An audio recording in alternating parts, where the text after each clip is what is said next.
It would be quite difficult, even next to impossible, to find another candidate for Mount Sinai with this bulk of evidence. Yet, when we get the biblical chronology correct, our Exodus pottery leads us to this very candidate.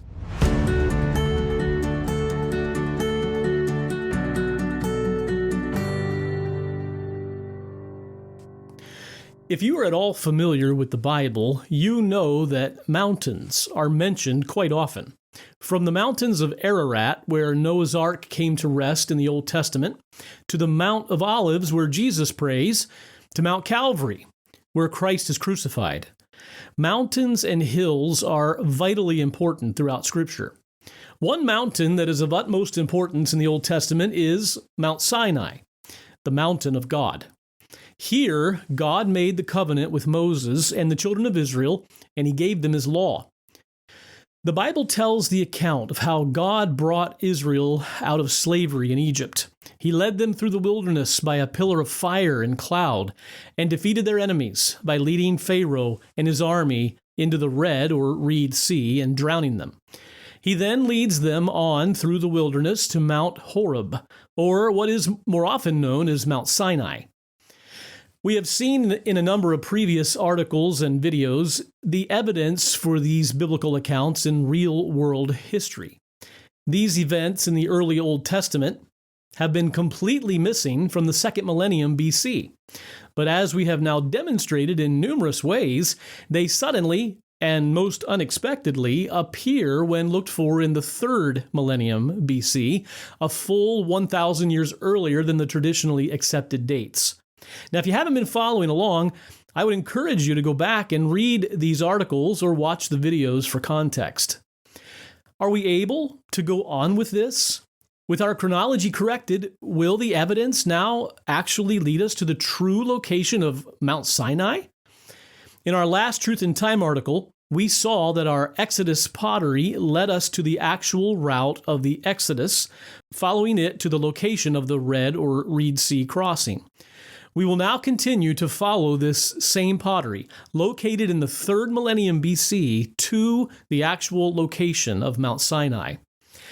As we continue to follow our Exodus pottery, we find it again at a location called Gebel Magara, about 30 miles south of Lake Bardawil, which is where the Red or Reed Sea crossing took place. It shows up again at Ber Resisim, which has now been identified as the biblical Rephidim, and where some pretty amazing events took place, but that's a topic for a future video.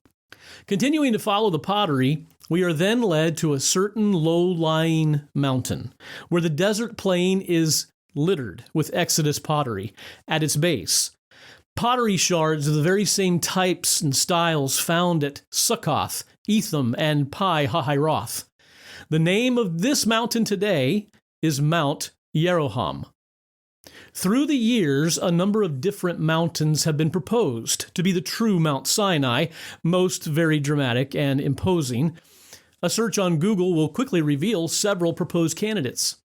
In 1995, Dr. Gerald Aardsma proposed a new mountain, Mount Yeroham, a mountain never proposed as the true Sinai before, but which has since been corroborated by a convincing body of evidence. Yeroham is located in the northern Negev, the southern desert of Israel, which extends to the Gulf of Aqaba. Mount Yeroham is not just another candidate.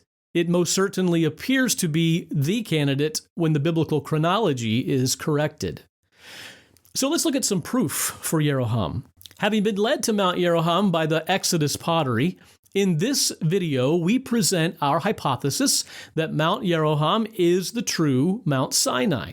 We will now look at a set of basic tests to see if our hypothesis can be validated.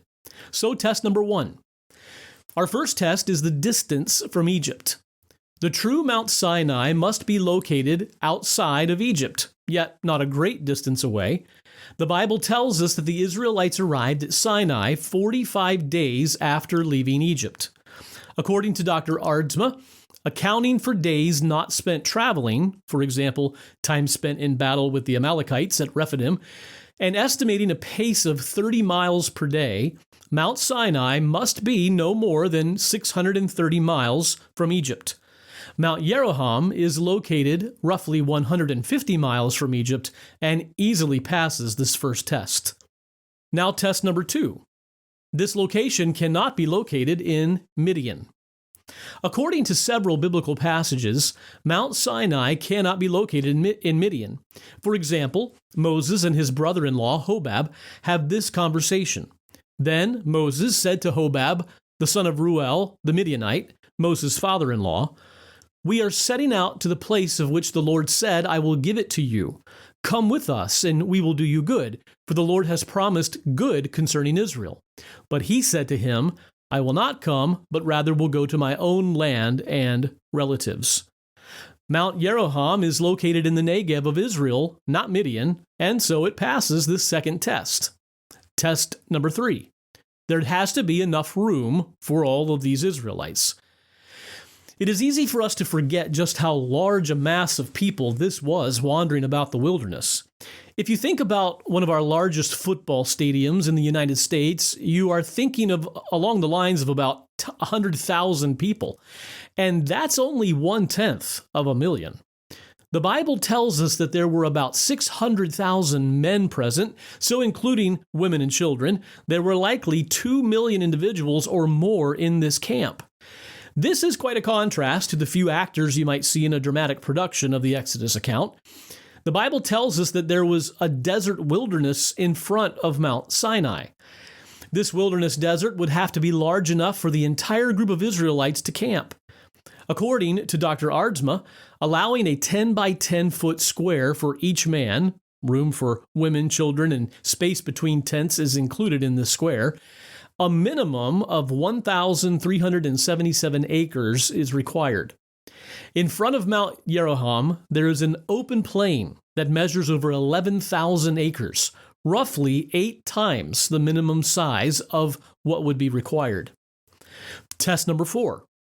There needs to be the presence of pottery shards, specifically Exodus pottery shards. Approximately 2 million Israelites camped at Mount Sinai for a year. Such a large and extended campsite would necessarily result in many broken pottery pieces being left behind. Candidates for Mount Sinai, which have survived the first 3 tests, must exhibit an abundance of pottery shards in the wilderness in front of the mountain in order to avoid disqualification. The plain in front of Mount Yeroham is, in fact, littered with pottery shards, and thus passes test number 4.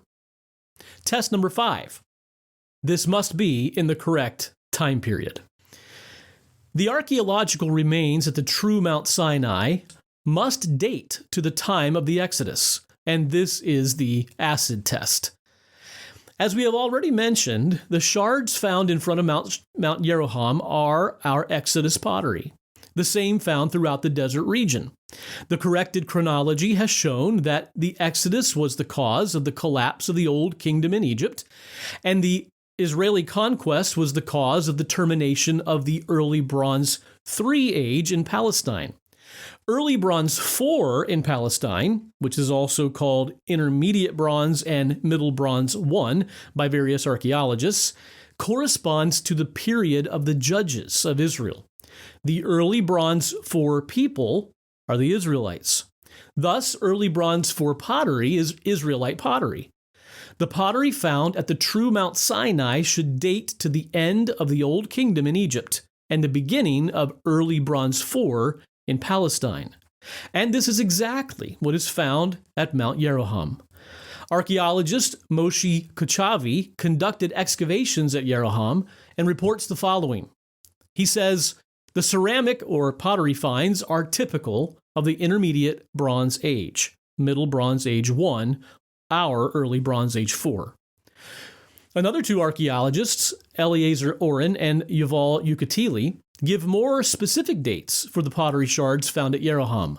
Their appraisal is that the ceramic date quote, to the beginning of the Middle Bronze I period, our early Bronze IV, that is, to the period of time that in Egypt coincides with the end of the 6th dynasty, that is, the end of the Old Kingdom, and the beginning of the first intermediate period. This is precisely the right date. The pottery shards found at Yeroham pass this test. Test number 6. There needs to be an adequate water supply. 2 million people and their livestock would certainly require a large water supply to survive for a year in the desert. There must be an abundant year-round source of water near the true Mount Sinai. There is a large reservoir of water at the base of Mount Yeroham today. This would have been smaller at the time of the Exodus, as its current size is partly due to a modern dam. However, this demonstrates that sufficient runoff of water is available in this area to support a large reservoir.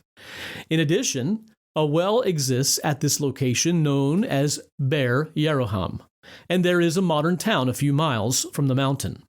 Mount Yeroham passes the very unique feature of an abundant water supply in this desert area, passing even this difficult test. Of course, there are other candidates that have been proposed as the true Mount Sinai, which we have not brought into our discussion in this article, but suffice it to say that most, if not all, of the other candidates fail in at least one or more of these tests. Now let's talk for just a moment about some further evidence from Yeroham.